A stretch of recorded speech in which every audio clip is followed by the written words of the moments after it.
Orma hiriyyaa qabda.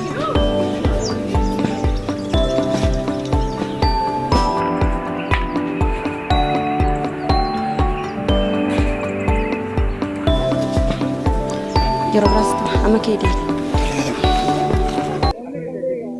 Seenaa. Oh. Guyyaa ta'e hiriyyaa qabdaa jedhee si gaafadheen ture naan deebisne garuu har'a natti himuu dandeessa? Ani hiriyaan qabu.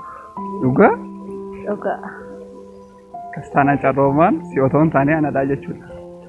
Ani malee nama keenya jedhee yaada. Atis gammadduudhaa jechuudha. Eeyyika. Waan na eegaa turtedha kana durayyuu. Akkasuma ta'a laata.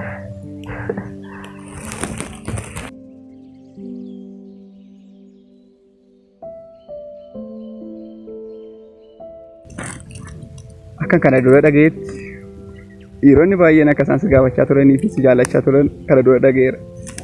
Garuu isaan dudduubaan dhufee siin kan koo godhadhee kunoo akka kana gammadee si wajjin haasa'uu kootti baay'ee tokkoon gammada. Anillee yeroo hundumaa akkasuma gammadduudha.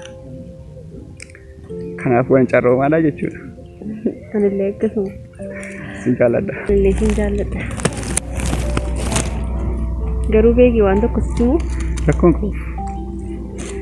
Tole. Maaltu fakkaatteeti?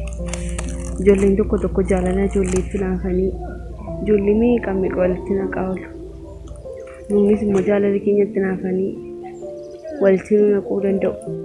Ati immoo jecha isaanii dhageessee akkanatti naarreen barbaada. Akka inni walitti hin buune. Isaaf waan dhiphatiif. Kamitti akkasaan jedhu? Ani hin argine. Maaliin nagarreen kunuu argee? Ani ijoollee hundumaa keessa laalee kunuu waan kee keessa jiru. Akkamitti akkasii gootan tuma ta'e? Abbaa kaa hin beeku. Kanaaf natti dhiyaatteeti. Maati salphoon akkasii? Ana mini beekii kan kaa'e. Kabii boofaan kee. Kamitti akkasaan jettu? Akkanaas dhumee. Ana mini kan kaa'e. Ani nagee daftaruma kee. Miila godhatee dhufe hin taa'e deemee dha. Agarsiisee. Kanaaf sitti nyaanne. Maalan si godhee beeki? Maalan si godhee maala